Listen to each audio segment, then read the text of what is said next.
या 5 घंटे पढ़ लोगे, मत पढ़ो। एक शॉर्ट ब्रेक ले लो, 10 मिनट का, 15 मिनट का, थोड़ा सा घर में घूम के आ गए, मम्मी से पूछ के आ गए क्या हो रहा है, क्या बन रहा है, ठीक है। उसके बाद में go for a proper sleep. नींद आ रही है, नींद के साथ मत लड़ो, क्योंकि नींद का ब्रेन के साथ बहुत प्रॉपर और अच्छा कोऑर्डिनेशन होता है।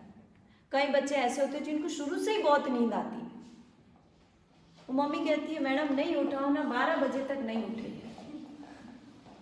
सोने दो, कितना सोगा, एक बार सोने दो। जब खुद को फील होगा ना, रियलाइज होगा आपको। जैसे जिन बच्चों को मैंने अभी अभी उठाया, जिनको पता था उनको पता था, उन्होंने बता दिया, जिनको नहीं पता था कि स्ट्रेस लेवल आया था ना मंदिरा। तो जब ये वाला रियलाइजेशन आपके अंदर आएगा तो ऑटोमेटिकली चीज़ें आपके लिए बहुत ईजी हो जाएगी समझने में कि मुझे लाइफ में करना क्या है, ठीक है। थोड़ा सा चीज़ों को लेट गो करिए। पेरेंट्स ये चीज़ में सपोर्ट कर सकते हैं, बच्चों को थोड़ा सा ब्रेक दो, उनको थोड़ा सा वेंट आउट होने दो, उनको थोड़ा सा जो मैशी टेबल बना उसको ठीक करिए। पेरेंट्स के साथ बात करिए। आप बात नहीं करेंगे और अंदर ही अंदर घुटेंगे तो फिर तो ब्लास्ट होगा बेटा, ठीक है। तो जब भी आप एग्जाम के अंदर परफॉर्मेंस देने जाते हैं, 87% बच्चे ऐसे हैं जो उन्होंने पढ़ा होता है वो प्रॉपर परफॉर्मेंस नहीं दे पाते हैं। Those who are with the learning process, those who are with the proper regular revision, कि वो एग्जाम के समय भी नहीं पढ़े ना तो भी चलता है, उनको पता है ये सब तो मैंने साल भर पढ़ा है और आएगा इसी में से, तो वो वैसे भी इतना स्ट्रेस नहीं लेते हैं। जो 97, 99 वाले बच्चे होते हैं, वो बच्चे सिर्फ और सिर्फ उसी के ऊपर फोकस होता है, अदर एक्टिविटीज वो कुछ भी नहीं करते हैं। बट अगर हम लोग कैलकुलेशन या रेशियो में जाए तो 37% बच्चे ऐसे होते हैं जो बिल्कुल रिलैक्स होकर एग्जाम देते हैं, क्योंकि उनको पता है कि हमने साल भर पढ़ा वही आएगा, ऊपर से कोई ब्रह्मांड से और दूसरा क्वेश्चन नहीं आ जाएगा कि हमें सोचना पड़े, एक दूसरे की शक्ल देखनी पड़े कि यार ये तो हमने पढ़ा ही नहीं। एसएसटी और साइंस, क्योंकि सीबीएसई जो भी पेपर बनाती है वो क्वेश्चन के चैप्टर के अंदर से पिक करती है, तो आपको वो चीज़ देखनी है। और इसमें पेरेंट्स का होता है कि मैंने जैसे इतनी देर फोकस किया बच्चों को, अभी मैं थोड़ा सा पेरेंट्स के ऊपर डालूंगी कि एक्सपेक्टेशंस हमारी इतनी हाई है और इतना हाई कंपटीशन है, टफ कंपटीशन है। मैंने देखा है 97% वाले बच्चे कुछ भी नहीं कर पा रहे, सिर्फ एक क्लर्क और अकाउंटेंट की नौकरी में बैठे हुए। हाई होता उनको ये लगा कि देखो शुरुआत हमेशा जब आप 12th में 99% लेके आए थे तब आप फर्स्ट में थे, जब आपको सर्कल और लाइन बनानी भी नहीं आती थी। जब आप किसी भी जॉब के लिए जाते हैं, कुछ भी होता है, okay before that we talk about the subject कि 10th के बाद में सब्जेक्ट क्या लें, ये सबसे बड़ा प्रेशर है। एप्टीट्यूड सुना है, व्हाट इज एप्टीट्यूड? ओके कितने बच्चों को लगता है कि ये मेरे इंटरेस्ट का एरिया? कितने लोग 10th के बाद अपने इंटरेस्ट एरिया में जाना चाहते हैं, मेरे को इंटरेस्ट इसमें और उसमें मुझे जाना चाहिए, और ओके कितनों को लगता है कि मेरी इस सब्जेक्ट पे कमांड अच्छी है, मुझे इसमें जाना चाहिए? Is it two different thing? Okay, वो मैंने इसलिए आपसे पूछा। देखिए 9th का जो आपका रिजल्ट था that is totally depend on online, ठीक है। बेसिकली जब हम लोग करियर काउंसलिंग को लेके बात करते हैं और 10th वाले बच्चे को जब सब्जेक्ट चूज करना होता है, there is a 2 different things. One is the like in strength area, like your aptitude, and the second is your interest area. बच्चे का इंटरेस्ट राइटिंग में, बट उसका जो स्पीकिंग पावर है that is his aptitude and her aptitude. तो उसको किस में जाना चाहिए? स्ट्रेंथ है बोलने, पर इंटरेस्ट है लिखना, किस में जाएगी तो सक्सेस होगी? हाँ, स्पीकिंग या राइटिंग? स्पीकिंग वाले हाथ खड़ा करें, राइटिंग वाले 0% अनसक्सेस होगी वो, सक्सेस रेशियो इज 0। पूछो क्यों? अभी मुझे राइटिंग का इंटरेस्ट है, 2 महीने बाद मेरा इंटरेस्ट हो जाएगा सिंगिंग का, उसके बाद मुझे जाना है प्लांटिंग के लिए, फिर मुझे लगता है कि यार shooting is a very good, चलो मेरा इंटरेस्ट हो गया शूटिंग करने जाना है। थोड़े समय बाद मैं देखूंगी किसी को घोड़ा चलाते हुए, मेरा इंटरेस्ट हो जाएगा हॉर्स राइडिंग के लिए जाना है। समझ रहे हो आप? इंटरेस्ट फ्लैक्चुएट होता है, चेंज होता है, इन एंड आउट जंप करता है, बट योर स्ट्रेंथ एरिया, जब आपकी राइटिंग अच्छी है, जो अभी अच्छी है वो 2 महीने, 4 महीने, 2 साल, 4 साल बाद भी सेम वैसी ही होगी। जब हम सब्जेक्ट सिलेक्शन के लिए जाते हैं then go with your 9th और 10th वाला जो सब्जेक्ट का स्ट्रेंथ एरिया है। अब बच्चा कह रहा है मैम मैथ्स में बड़ा मजा आता है, पर साइंस में उसके 85 मार्क्स आए 9th के अंदर, ठीक है, और 70 मार्क्स आए उसके 10th के अंदर। ये साइंस का उसका रेशियो था 9th का और 10th का। मैथ्स में उसको बड़ा इंटरेस्ट था, मैथ्स में उसके 9th में 50 मार्क्स आए और 10th में उसके मार्क्स आ गए 90। कौन से सब्जेक्ट में जाना चाहिए, साइंस में या मैथ्स में?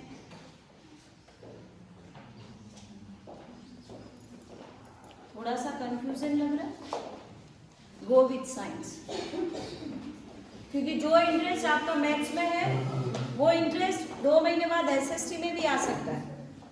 तो जो आपका स्ट्रेंथ एरिया है, जिसपे आपकी कमांड है, जो आप बहुत अच्छा कर सकते हो, मम्मी का इंटरेस्ट है केक बनाना, पर मम्मी दाल बाटी चूरमा A1 बनाती है, तो घर में गेस्ट आए तो मम्मी को केक बनाना चाहिए दाल बाटी चूरमा? क्यों? इंटरेस्ट तो केक का है ना। आप ही बोले थे थोड़ी देर पहले इंटरेस्ट वाले will be more successful than strength वाले। क्लियर हुई ये बात? आज घर जाके देखना कि आपके स्ट्रेंथ वाले सब्जेक्ट्स कौन से, ठीक है। हम लोग स्ट्रीम किस में कौन सा होगा वो फर्दर कभी भी होगा तो उसमें बात करेंगे, बट सिलेक्शन अगर आपके सब्जेक्ट्स का होगा और आप कौन से स्ट्रीम में जाने जाते हो then you should check what is your strength area. हर बच्चे की एक ना एक सब्जेक्ट के ऊपर बहुत अच्छी कमांड होती है, जिसमें ज़्यादा सोचना नहीं पड़ता, उसको पता है कि ये मैं बहुत अच्छे से कर लूँगा। और एक हमेशा याद रखिएगा, स्ट्रेंथ और इंटरेस्ट एरिया टोटली डिफरेंट होते हैं, ऑपोजिट वाले साइड के होते हैं, कभी सेम सिमिलर होंगे ही नहीं। बहुत रेयर होते हैं जो सिमिलर होते हैं, जिनका इंटरेस्ट भी मैथ्स में बट स्ट्रेंथ भी मैथ्स में, बहुत रेयर होता है। जिसका मैथ्स में इंटरेस्ट स्ट्रेंथ है ना, उसको ड्राइंग में बड़ा मजा आता है, बड़ा अच्छा लगता है उसको ड्राइंग में। अगर जो साइंस और एसएसटी में स्ट्रेंथ एरिया है तो उसको डांस का और म्यूजिक का बड़ा शौक होता है। और बच्चे खड़े होकर बोल देते हैं 12th में, मम्मी मुझे तो डांस अकेडमी में डलवा दो। भाई 2 दिन लगातार डांस करेगी, पाँव में दर्द होगा ना, अपने आप से चेंज हो जाएगा। वो जो भूत सवार होता है ना, नहीं मैं तो बहुत अच्छी डांसर बनूंगी, इंडियन आइडल कौन सा होता है, इंडियन डांस इंडिया और पता नहीं कौन कौन से वो आते हैं, उसके अंदर जाना है मुझे तो परफॉर्मेंस। और छोटी सी बच्ची डांस करती है और 15 साल के अंदर एक जोश आ जाता है, यार ये कर सकते तो मैं क्यों नहीं कर सकती। वो माँ के पेट में थी तब से नाच रही है, तो हम उसको कम्पीट नहीं कर सकते क्योंकि उसको शुरू से ही नचवा दिया है। Suddenly you are going doing good dance in shaadi parties और परफॉर्मेंस के अंदर, तब हम नहीं कर सकते। अगर किसी भी स्ट्रीम में जाना होता है तो उसके लिए एक डेडिकेशन चाहिए होता है, और डेडिकेशन कम से कम 8 से 10 घंटों का होता है। तो 12th के बाद में किसी भी उसमें स्ट्रीम में जाना है then focus on your aptitude and your interest, ठीक है, कि मेरा इंटरेस्ट इस सब्जेक्ट में है, बट ये जो मेरा सब्जेक्ट है ये मेरा स्ट्रेंथ एरिया है। और मैं पेरेंट्स से भी रिक्वेस्ट करूंगी कि एक बार बच्चे का जो भी क्राइटेरिया उसका देख लीजिएगा कि भैया उसके कौन से कैसे सब्जेक्ट हैं। अब हम आते हैं पेरेंट्स के ऊपर। पेरेंट्स का जो प्रेशर है, बच्चा पहली बार जा रहा है, बड़ी टेंशन में है, कैसा करेगा, ये करेगा। मैम आज तक ये एग्जाम देता आया है, आज तक इसने एग्जाम दिया है। नो डाउट सीबीएसई कहती है 5वीं क्लास तक आप फेल नहीं कर सकते, पर फिर भी बच्चा एग्जाम देता है। फिर भी बच्चा एग्जाम देता है, वो अकेले नहीं देता है। पहले तो वो 3 साल का था तब वो ABCD और सारी चीजें लिख के आया है, अभी तो 13 ईयर का हो गया है, तो उसके अंदर और अच्छा कॉन्फिडेंस आया होगा, और भी सारी बहुत अच्छी चीजें आई होगी। तो ये जो प्रेशर होता है ना, कई पेरेंट्स डंडे के साथ ही खड़ा रहता है, पढ़ ले पढ़ ले पढ़ ले पढ़ ले, मतलब उनके मुंह से कुछ भी निकालो 2 ही चीजें आती है, नो या पढ़ाई, नो या पढ़ाई। मम्मी वहां जाओ, नो। मम्मी दोस्त आ रहा है ये कर लूँ, नो। मम्मी फोन देख लूँ, नो।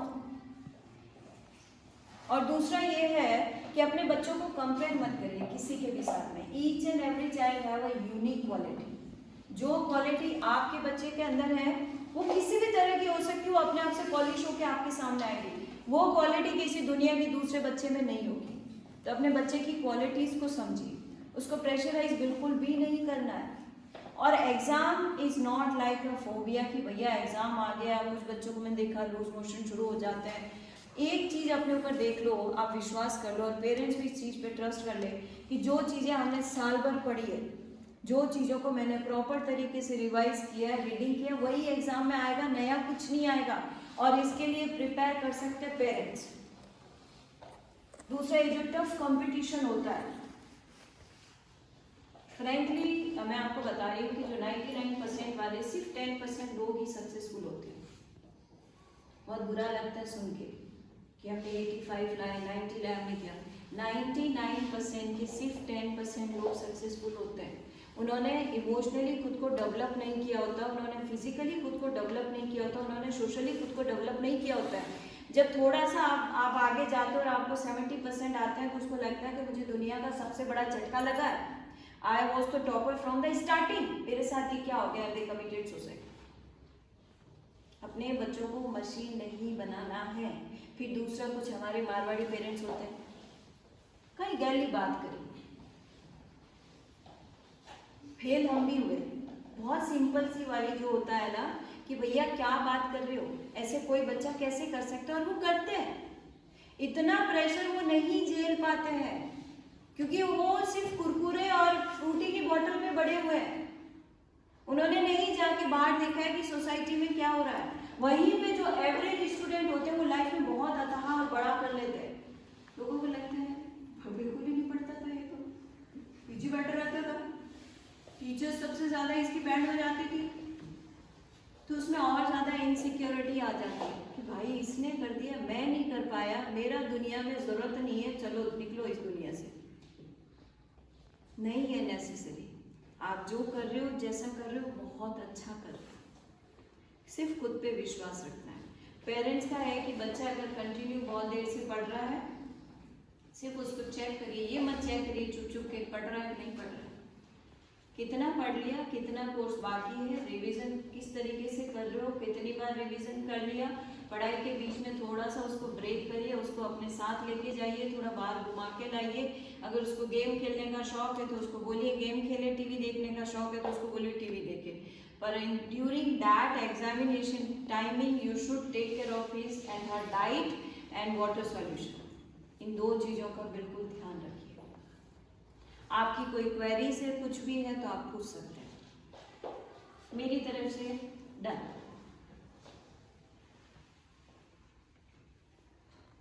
इतनी शांति क्यों है भाई? इतनी गंभीर बात भी नहीं की।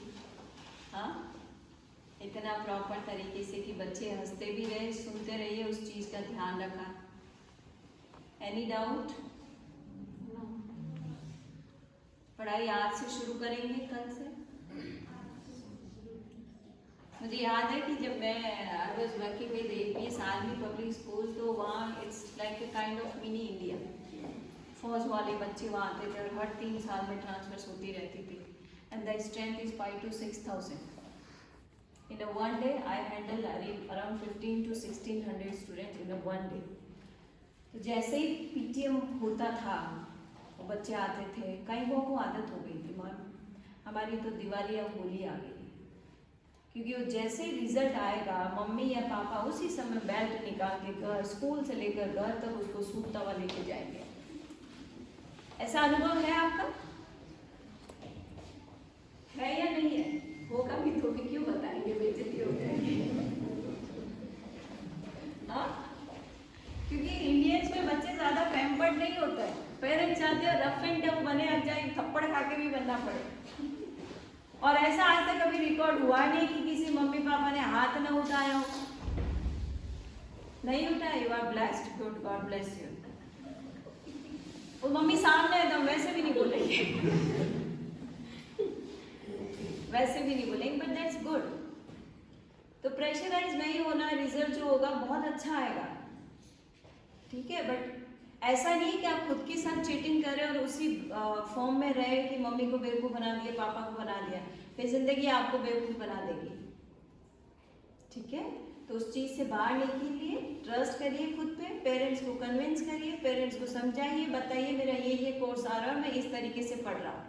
किसी भी तरह की डाउट है आपको, कोई भी किस तरीके, तो आपके टीचर्स हैं, आपके जो भी पेरेंट्स हैं, वो सारे के सारे यहाँ पे। And right now if you have any type of doubt about any type of emotion, तब बता दीजिए। एंड दूसरा ये है कि जब भी आप एग्जाम देने के लिए जाते हैं then check your heart beat, या तो भी एकदम से जिम जिम जिम जिम हाई हो जाता है, ठीक है। तब उस समय एक शॉर्ट सी प्रोसेस करिएगा, क्लासरूम में जाइएगा, आराम से तसल्ली से अपनी सीट पे अपना सामान रख के बैठ जाइएगा, थोड़ी सी देर आँख बंद, बोले मैम आँख बंद करेंगे तो मेरा दोस्त मेरे पे हंसेगा, ओ भाई ये तो बाबा रामदेव आ गया क्योंकि हमारी बुलिंग बड़ी होती है ना, और वो भी हमारा जो सबसे बेस्ट और जो नियर डियर फ्रेंड होता है वो सबसे ज़्यादा बुली करता है हमें। तो उस समय अगर आप आँख बंद भी नहीं करेंगे, 2 to 3 long deep breath in and out कर लीजिए। जैसे ही आपको लगे कि पेपर पता नहीं कैसा आएगा, थॉट प्रोसेस अगर बहुत ज़्यादा आने लगे, इन अ वन डे आपके माइंड के अंदर 65,000 थॉट्स आते हैं, कनेक्टेड और disconnected thoughts. That time you just hold yourself, take a 2 to 3 long deep breath in and out and see the changes in your setup. और breathe in ऐसे जैसे doctor कहते हैं ना सांस लो गहरी ताकि मैं चेक करूँ, वैसा वाला नहीं। अभी एक बार डेमो करके देखेंगे, ठीक है। Each and everybody sit in a straighten position, हाथ आपके ऐसे खुले रहेंगे एंड क्लोज योर आइज। अभी आपको कोई बुली नहीं करेगा आस पड़ोस वाला, ठीक है। Just close your eyes and teacher also can do it। तो बच्चों को और मजा आएगा कि हमारे टीचर्स भी कर रहे हैं हमारे साथ में। ठीक है, one long deep breath in, hold and slowly breathe out। One more long deep breath in, hold and breathe out।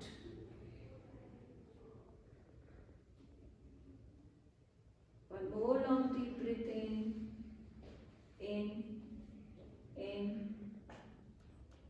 and hold and breathe out।